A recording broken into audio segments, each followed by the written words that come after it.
doing some prep work and testing for the 2023 McCreary County Gravel Rally.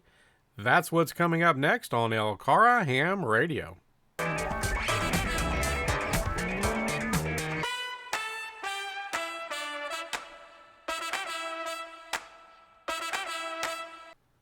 Well, here we are, folks. It's that time of year again. Time for the McCreary County Gravel Rally. And we had a really great time last year. It's a really interesting form of racing. And, if you've never seen it before, if you can get a look at least some of it, man, those cars go really fast on these gravel back roads. But once again this year, we wanted to set up and do some testing. The location of the headquarters and the control of the race is changing this year a little bit. And so we wanted to double check all of our equipment.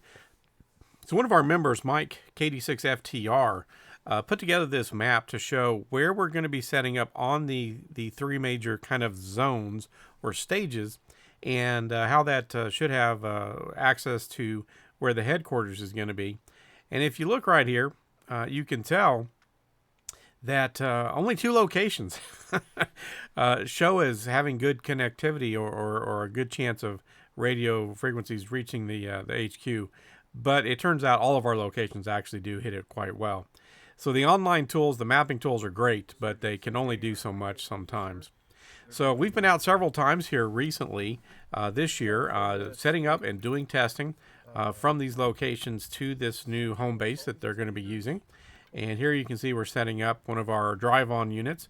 We use several drive-on antenna mast systems that the club built, that a lot of people have built for mobile kind of portable operations. And typically some GP3 antennas, although I have a Diamond X50A, which is very, very similar to the GP3.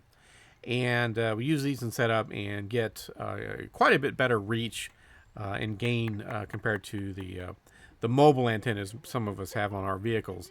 And we have a number of radios we're going to be using in crossband repeat mode, with 2 meters coming in and 70 centimeters going out. And so, again, here we're down in the area, setting up at one of the locations. And, this is spread out over a pretty good area in this county. And so, you really can't just take for granted that you're going to have good communications. And the rally needs that. They need to make sure that they can keep track of the drivers, and that if we need to call in emergency services or even just the tow truck, that that we can do that. So we spent a lot of time last year and even some more time this year double checking this. So one of our members, KK4YUG, has a couple of a little bit older radios, but they can do crossband repeat, and he built a couple of sort of go kits for them and offered to let the club use them this year. And so we're using a couple of those kits. You'll see there's one in the orange box and one in the black box. We've got, again, those different drive-on antenna mast systems. We've got some weights there if we need them. And we're just going out into the county and setting up and double checking and making sure that things actually work. Again, we really had good coverage with all the testing we did last year.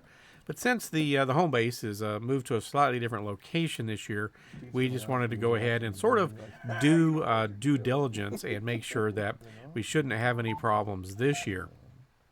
So again, we were out there. It's springtime, and yes, the ticks are already starting to come out. The mosquitoes are already starting to come out. It's not terrible yet, but you can't assume you're going to be safe from some of those critters. So again, we've been out and we've been setting up these crossband repeat locations using our vehicles. Some of our vehicles can also do crossband repeat with our radios, but then also just checking from the start of some of these stages to the endpoints of these stages, back in these back roads and these hills and mountains, making sure that we had communications and making sure we could get all the way back to where the headquarters is going to be located for this year. So again, we had this sort of orange kit, got it set up, got it placed along one of the routes, and set it up with the sort of drive-on antenna. Although we didn't have a vehicle to drive on it where it was located, we just used some counterweights. but we got it out, and then we also switched over, went to a second location, and as you'll see here in a little bit, we set up the unit in the black case. And then again, we had 3 vehicles for use down there, so that we could drive around and test different areas and different access points. And it takes a lot of time. When we go down and do this testing, it tends to take us most of a day, getting down there somewhere between 9 and 10 o'clock in the morning, and sometimes not finishing up until maybe 3 or 4 in the afternoon. And that's if you get lunch. Sometimes we didn't get lunch, just because you're out there, and to stop and drive all the way into town to get some lunch would just add that much more time to everything. But it's a lot of fun to get out there and really see what our radio equipment and skills and knowledge can do for us, in the field. That's part of what we do for field day, summer field day, and if you do winter field day, is to try to get sort of a little bit of that practice and experience. But with activities like this and the Jeep trail ride that we did a couple of years ago and things, you really get to put that skills and knowledge and equipment into the field and really see how things are going to work sort of in the real world. So again, this is a lot of fun for us. It's a very interesting kind of racing. So here you can see we're at one of those remote locations. You can just see all the trees. And we're up on a little bit of a hill here, just off the road, and putting the crossband repeater, setting it up there in the field with a battery, and getting it ready to go on the correct frequencies and everything. And then we've also got plans in place in case there's rain or anything like that. We can help keep the units dry and make sure they don't have any issues. So. This is the other kit. We were setting it up at a separate location, and a little bit different radio, but all very similar. Again, another battery, and just setting everything up, and then putting it and its antenna and its location. So typically, with the 3 sort of zones or sort of areas, because of the mountains and everything, and most of the roads are along the bottom. Typically, many times following creeks and things, there's just not very much coverage. Very little cell phone coverage, except at the very tops of some of the ridges and things. So that's why we're so critical to their being able to run the rally. And so pretty much all of the 3 zones where they're going to be racing, we have to have 2 crossband repeaters set up. There's just no way to get coverage with a single one. If you had on top of one of these ridges, if you had a 500-foot tower or something like that, you might be okay. But there's just nothing like that in the area. So again, we do the morning parts of the racing, and then some of the equipment will shift over. Then there's the second zone, if you will, and then there's a kind of a break for lunch and things, and then the third zone to wrap it up. And it's a long day. It's generally about a 12-hour day. But again, it's really fun, and it's a lot of fun again to get out there and use our radios, use our equipment and knowledge, and make things happen. And say, yeah, you know what, we really can get out there and communicate with folks, even in very rugged terrain, where again cell phone coverage doesn't really exist in most of these areas. So again, here's another one of these setups we're putting in place. This is site number 2 for this particular zone. Again, every zone needs 2 of these. And here we are at one of the endpoints. This is, in fact, where I was last year. And we're testing out the microbeam from Compact Antenna. Dr. Jack Nielsen had sent us this antenna, and we've done some videos and testing with it. And I think we're going to use it this year at one of the maybe one of the endpoints. Again, it's more of a directed type of antenna. So we were doing some testing here, as we'll see in a moment, between this and a GP3, or I think technically it was my X50A. So let's take a listen at some of the testing we did, and then we'll bring you folks right back.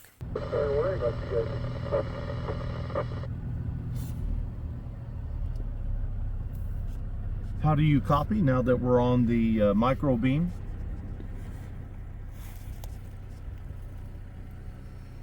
I'm going to just say literally no difference.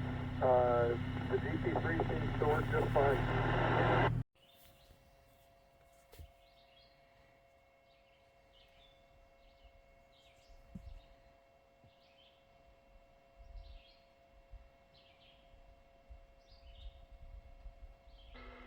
KY4BDP, KD6STR, with a 10 count. 1, or we'll start at 10, 10, 9, 8, 7, 6, 5, 4, 3, 2, 1.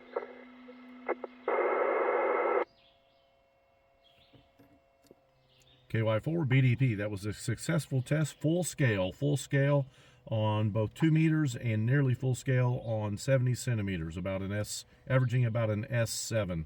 We're going to switch over to the other antennas. Stand by. Mobile, now utilizing the Comet GP3, going into the 580 crossband repeater.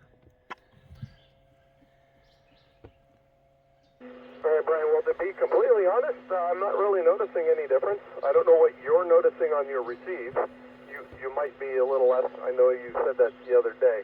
But Jacob and I are almost at the start-finish on our end right now. And what I'd like to do is, before you guys totally break down, is I want to take this right back out to Jones Hollow and 92 and get on that 5.5 and make sure that you and I can hear each other now that you've got the radio circumstance squared away there. Roger, Roger. You were full scale there. On the 70 centimeter side, it's not nearly as strong as it was with the micro beam. So I can't tell, again, you are full quiet on 580, but we can tell on our side the 440 is not as strong as it was with the micro beam. KY4 BDP, we'll wait for you to reach the 550 location. Thanks. All right, so when we got back from testing, we knew something appeared to be going on with Brian KY4BDP's radio, Yaesu FTM 400 mobile, and so we brought it in, put it on the bench, and got out the old service monitor and did some checking, made sure that it was receiving okay, which that part didn't really seem to be an issue, but it didn't seem to be transmitting quite right. It just didn't seem to be outputting the power that it was supposed to. So, we got it on the service monitor and we checked. We checked it on 2 meters and 70 centimeters. And sure enough, what we found out was that the radio was not outputting the correct power anywhere under any circumstance. It wasn't putting out the right power on low, medium, or high on 2 meters or 70 centimeters. It was way, way below what it should have been putting out. And so something has damaged the power output on the radio. Brian had mentioned that he had had some relatively minor seeming issues with the radio for a couple of years, actually. So not necessarily any kind of a brand new issue, but probably continued degradation from something that may have happened a couple of years ago. But unfortunately, it's just not putting out correct power. It still works, but it only puts out power approximately equal to a handy-talkie. It can go a little bit better on high power and I think on 2 meters. You can see there about 10, 11 watts. So he's going to be looking into that, and he's got a temporary second FTM 400 that our club has that he's going to be using for the gravel rally itself. And he's also got another Yaesu 2 meter radio mobile that he can use for some things. So, that's what happens. And if we hadn't been doing this testing, we may not have realized he was having a little bit of a transmit issue. And so it was good that we found it out early and were able to confirm exactly what was going on the bench. Even though it's sort of sad news, at least we know exactly what's going on there, and he knows what's going on and can do something, about this and about the radio moving forward. So not everybody's going to have a service monitor on the bench, although you can pick up interesting equipment used on eBay. But that's going to wrap this one up, folks. This is Chris, KY4CKP for Lake Cumberland Amateur Radio Association, 73.